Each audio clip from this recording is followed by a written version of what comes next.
One reality about the tech that we use as creatives nowadays are technically made to be hybrid, which means that they are mostly made and designed to be used for multiple purposes. And that's really good if you are the kind of person who uses something for a lot of different things. But sometimes it's actually even better if something was created simply for one purpose. And as a photographer, for example, it's really great if there is a certain piece of tech that was specifically made for photographers, which means that you're not really wasting any of the features that you paid for, but instead it potentially lowers the cost that you pay for in order to get that particular piece of tech. Now, this is the BenQ SW272Q, and let's check it out and see why it is called a monitor for photographers.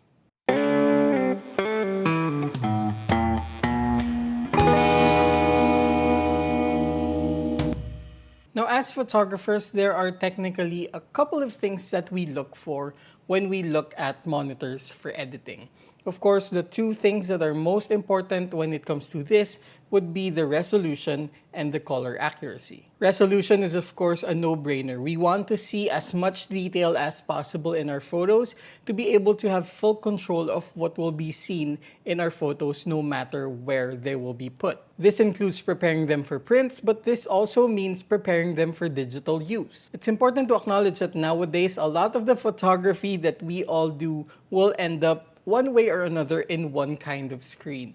And it's important to be able to simulate that whenever we are editing so we can have full control of all the details and all the colors. And that leads me to my second point, which is color accuracy. The reason why we want a color accurate monitor is because we want to have a middle ground between all the different surfaces and all the different screens that our photos will be put on. Perhaps if we were talking about this around a decade ago, I would say that we all want to have incredible prints and we want to see all the colors that we will have when it comes out of the printer. But nowadays, it's equally important to proof all our images to see them in many different kinds of screens. This can be as small as a smartphone screen or maybe even a TV screen, depending on where you intend your photos to be seen. And that's precisely why the requirements that we have for our monitors as photographers have kind of expanded and at the same time narrowed down. Now, spoiler alert, this monitor actually makes sense for photography more than anything else. Now, before we get into the colors and the resolution, let's talk about the physical product. The BenQ SW272Q comprises of a 24 by 14.5 inch panel, and this is about 1.5 to 2 inches thick. 1.5 to 2 inches because it's thinner on the sides and it's curved, so it's about 2 inches thick in the middle. And of course, this comes with a swivel stand that allows you to turn the monitor 30 degrees to each side. The stand also allows you to give it an additional 14 centimeters of height by simply pulling on the handle right here in the back. Now, the actual panel is around 23.7 by 13 inches, and this is covered by an amazingly matte textured surface that really rejects reflections. Instead, what it does is actually somehow emulates how light would reflect off of a matte print. As you can see, this light source is directly in front of the monitor, and instead of having that glowing orb on the surface of the monitor, it somehow is emulating how a matte print on photo paper would look like. And that alone might just be a physical feature, but it actually means a lot in terms of emulating what you're gonna have on a print.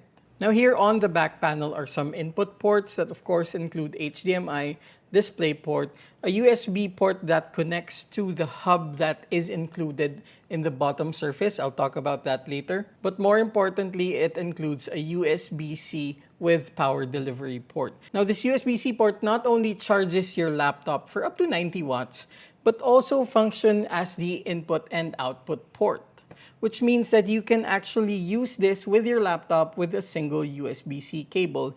And while you are using it, it's also charging the laptop. Now, when it comes to charging, it's not going to be optimal for some laptops. For example, the one I'm using right now actually uses a 240 watt power brick.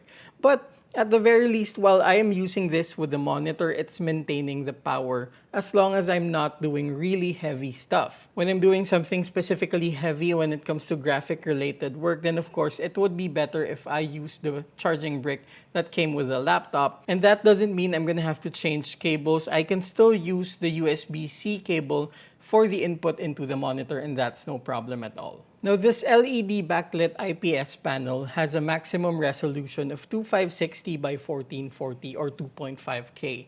There is, of course, another version which is the SW272U, which is 4K.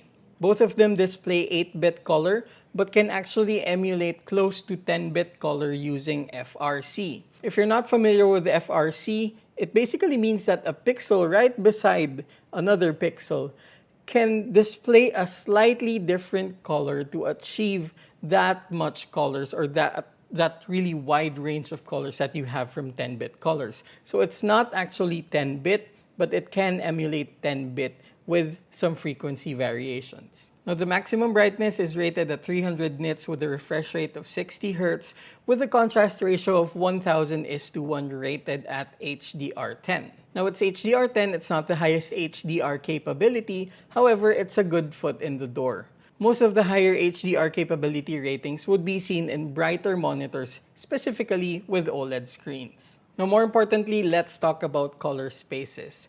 This monitor can actually display 100% sRGB, 99% Adobe RGB, and 98% DCI-P3. And if you know the screens that you use for displaying digital media, then that basically covers most, if not all of them.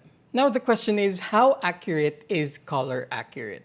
Well, it's rated at delta E less than 1.5. And if you're not familiar, this monitor is actually both Kalman verified and Pantone validated. And it comes with this report right here. This is basically a factory calibration report. Now, I want to clear things up as to what this actually means. It doesn't mean that your monitor comes 100% color accurate. It doesn't mean that out of the box, it's going to be 100% color accurate to how you're going to use it.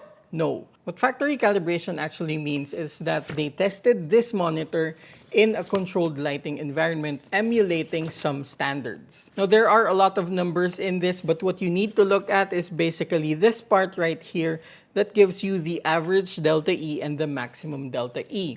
Delta E is basically the amount of variation of colors, how inaccurate colors can be. And to give you an idea, basically anything delta E less than 2 is really color accurate. Now, what this particular calibration report tells me is that the maximum delta E is 1.43, which means that when they tested this, the maximum delta E was 1.43, hence the rating of delta E less than 1.5.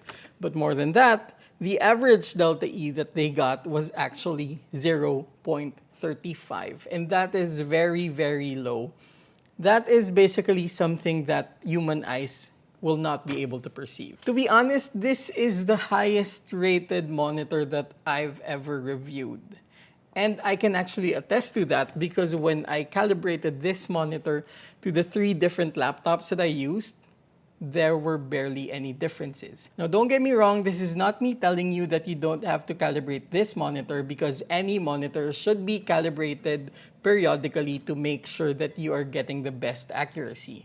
However, what you can expect is that when you calibrate it, there's not going to be too much of a difference, and that's really good. But still, calibrate. Now wait, let me be honest. I got way too excited to talk about the color accuracy that I forgot to talk about the convenience features that this monitor has. So basically, when you tilt it upwards, you're going to be able to see some ports right here at the bottom. And what we have there is actually 2 USB Type-A ports and a 3.5mm auxiliary port for audio, as well as an SD card slot. And if you're using it with the USB Type-C, that automatically makes the monitor also a hub, an extension basically of the ports that you have on your laptop. Now, if you're using any of the other input options such as HDMI or DisplayPort, then you of course have to use the cable that's included, which is a USB Type B, if I'm not mistaken, that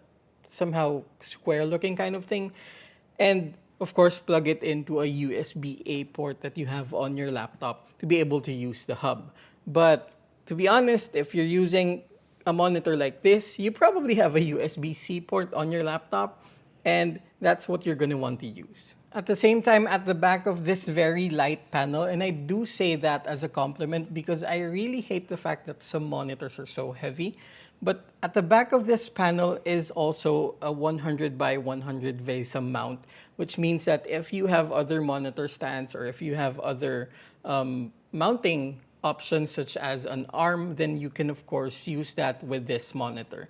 But then again, why would you not use this gorgeous stand right here that even has, if I'm not mistaken, synthetic leather surface right here where you can put some of your extra accessories on your desk and somehow still keep it looking neat.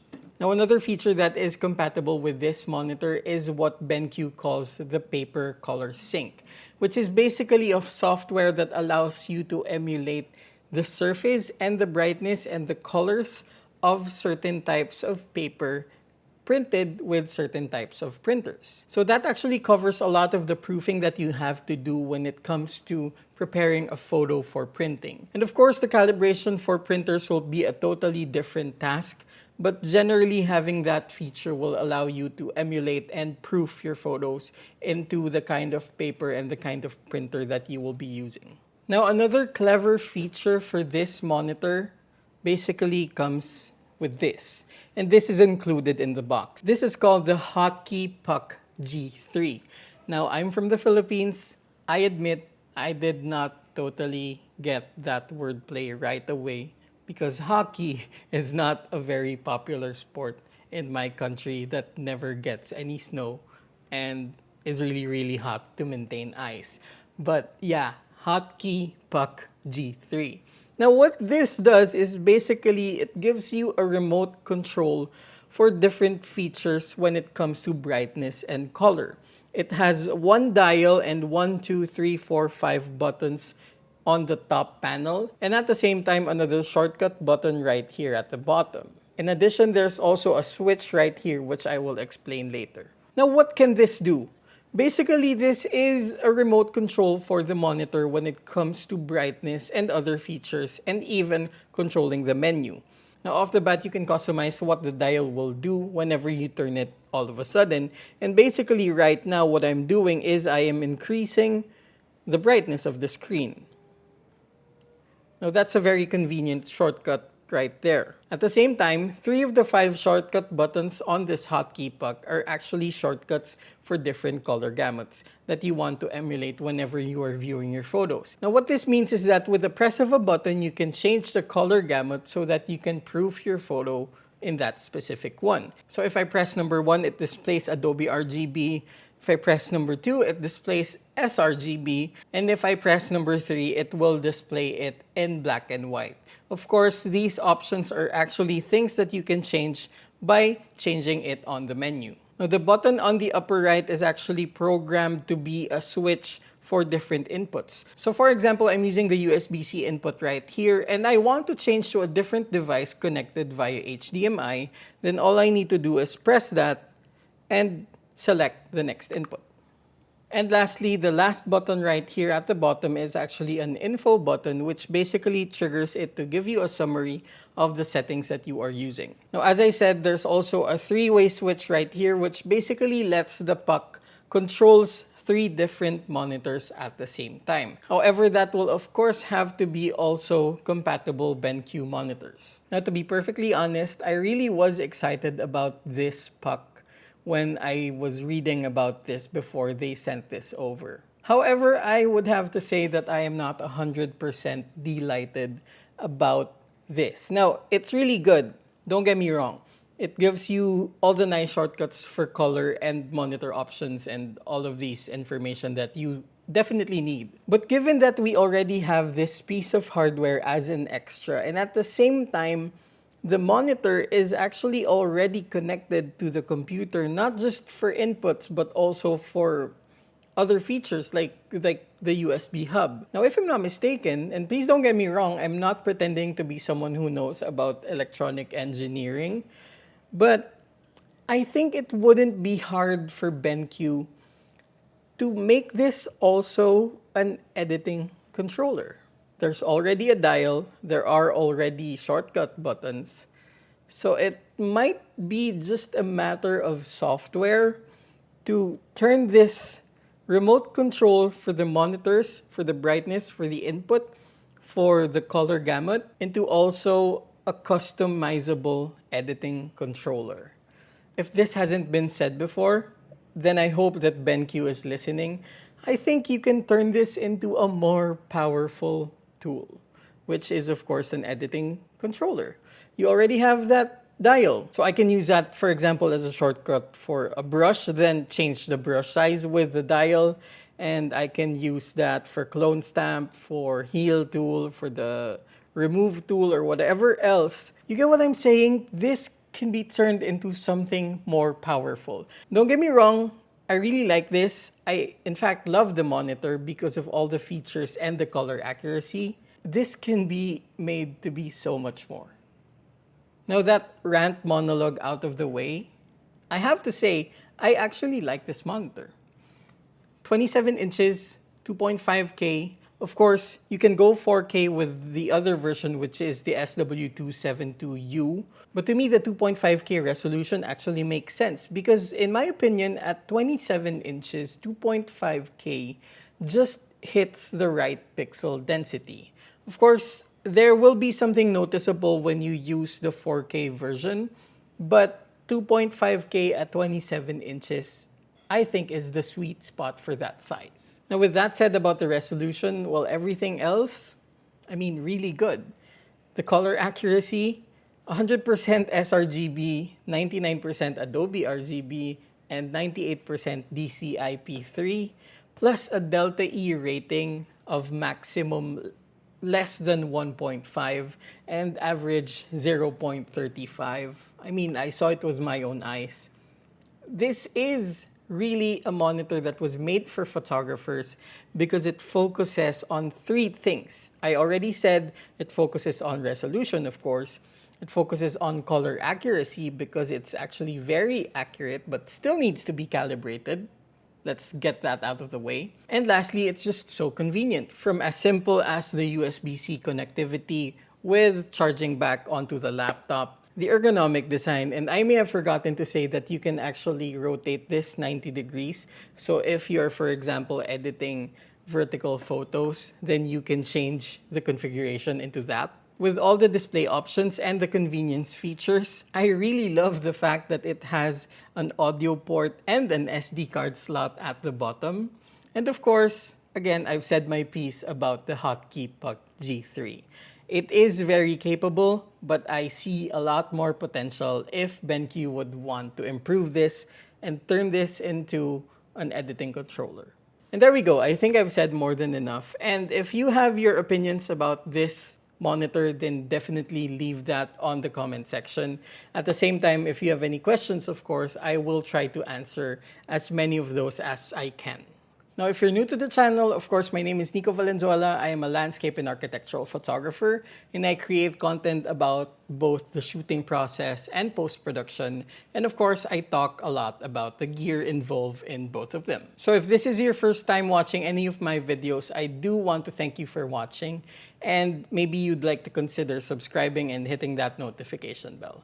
But in any case, thanks for watching.